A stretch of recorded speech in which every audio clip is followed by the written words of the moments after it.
तो ये कथा से बचेगा।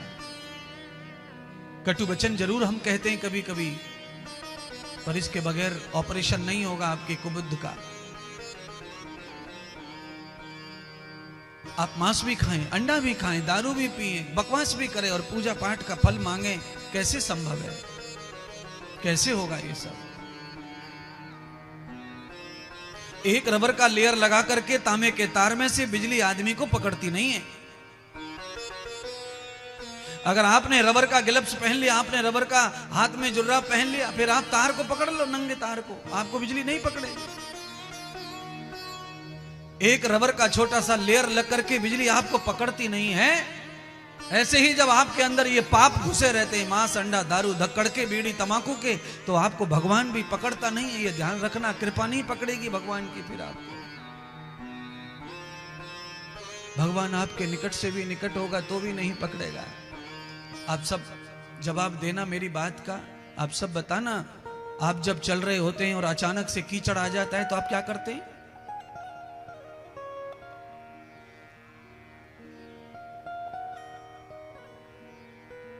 जोर से बोलो। आप रास्ते में जा रहे हैं, आगे जाने के लिए रास्ता ही नहीं है, सब कीचड़ से भरा हुआ रास्ता है, तो आप करेंगे क्या? क्या है आपके पास योजना? हमारे पास योजना गुरुजी ये है, या तो हम कीचड़ को नाक जाएंगे और या तो साइड में होके कहीं होके जाएंगे। बस समझ लो, अगर कीचड़ को देख करके तुम साइड में होके जाएंगे तो तुम्हारी गंदगी को देख के भी भगवान साइड होके चले जाएंगे। तो क्यों लथपथ करेंगे अपने आप को? नादान को मौका देते हैं। 22 साल का बेटा खटिया में लेटरिन बाथरूम करे तो मां नहीं डालेगी, मां को दुख होगा, मां परेशान होगी। 6 महीने का बेचा मलमूत्र करे तो मां को बिल्कुल दुख नहीं होता, बिल्कुल परेशान नहीं होती, खुशी खुशी कर देती है। समझ गए होंगे क्या कहना चाहता है व्याख्यान? व्याख्यान ये कह रहा है कि बालक असमर्थ है, नादान है, तब भगवान को कोई तकलीफ नहीं उसकी बुराई से। पर बालक असमर्थ नहीं है, सामर्थ्यवान है, ज्ञानी है, तो गंदा है, तो भगवान को तकलीफ है, नहीं करेंगे सेवा, नहीं कृपा करेंगे। इसलिए बंधुओं, आपको समझाया जा रहा है तो समझ जाएंगे तो बहुत बढ़िया रहेगा, कल अच्छा दिन आ जाएगा। माता सती को पुनर्जन्म याद आ गया।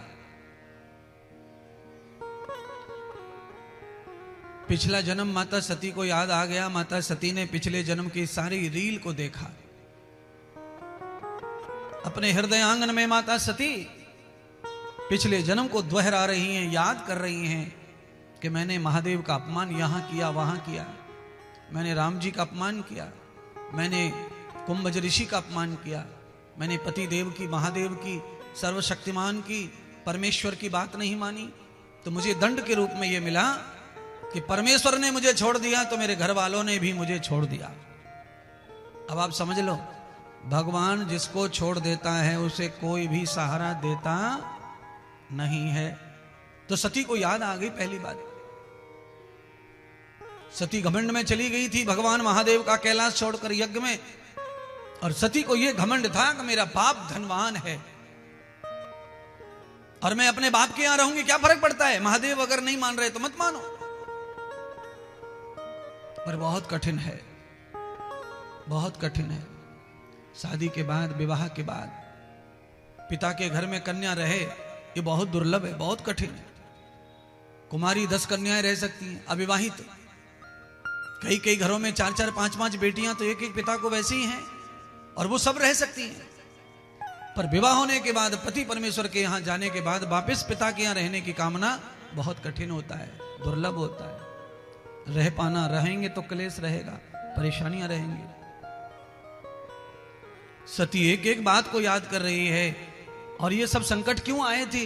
ये संकट इसीलिए आए थे तो सती को ये गलती महसूस हुई कि मैंने महादेव के कहने से गुरु नहीं किया, दीक्षा नहीं ली, गुरु आज्ञा, गुरु उपदेश नहीं लिया, संत ऋषि उपदेश नहीं लिया, इसलिए मेरे जीवन में ये सारा कलंक आया। अब सती ने निश्चय कर लिया कि पार्वती के रूप में आई हूं तो अब मैं ये गलती नहीं करूंगी। पार्वती जी ने अल्प आयु में ही शिक्षा ग्रहण कर ली नारद जी से। हिमाचल राजा ने नारद जी को ही अपनी पुत्री को सौंप दिया, ये आपकी शिष्य है।